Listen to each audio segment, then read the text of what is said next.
Assalamu alaikum wa rahmatullah. Jama'a barka da sake saduwa a cikin wannan channel na mai suna Elevate Arewa. A yau za mu yi bayani ne yadda za ka kare Facebook account ɗinka daga hackers. Su waye hackers? Hackers wasu mutane ne wanda suke kutse su shiga account ɗin mutum ba tare da izininsa ba. Ana kiransu hackers kenan. So da dama za ka ga a Facebook ɗinka za ka ga haka kawai su an canja ma sunanka, kaga ya koma sunan wani bature ko waye to duk wannan aikin hackers ne. A yau za mu yi bayani ne yadda za ka kare kanka daga wayannan miyagun mutane su hackers kenan.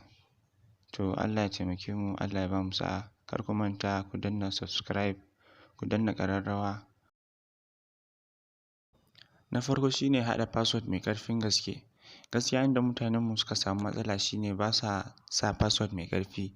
Wani yana sa sunansa da yarinyarsa, number wayansa, number wayan mamansa. Irin wannan password ɗin suna da sauƙin ganuwa gaskiya. To ya za a kawar da wannan matsalar shine amfani da password mai ƙarfi. Ya ake amfani da password mai ƙarfi? Password mai ƙarfi yana nufin na farko password ɗin ya kai kalmomi guda 8. Kuma wannan kalmomi 8 ɗin kar ya zama iya alphabet ne zalla to ABCD kenan. Ya kasance har da nambobi a ciki har ma da alamu symbols. Ga nan misalin password mai ƙarfi. Secure 100 passwords 3 sai alamar motsin rai. Kun ga wannan password ɗin? Daga binciken da aka yi an ce zai kai ɗau hackers shekaru 552 kamin ya yi cracking ɗin wannan password ɗin. Ba lallai ya kasance irin wanda na nuna muku nan ba.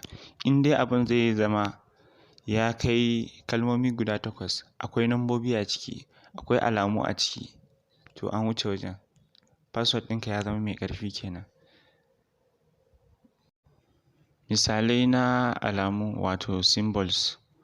Akwai su full stop aya kenan ko? Akwai comma waƙafi, akwai question mark alamar motsin rai. Duk wayannan wayanda na lissafin za ka yi amfani da su a cikin password ɗinka saboda ya zama mai ƙarfi.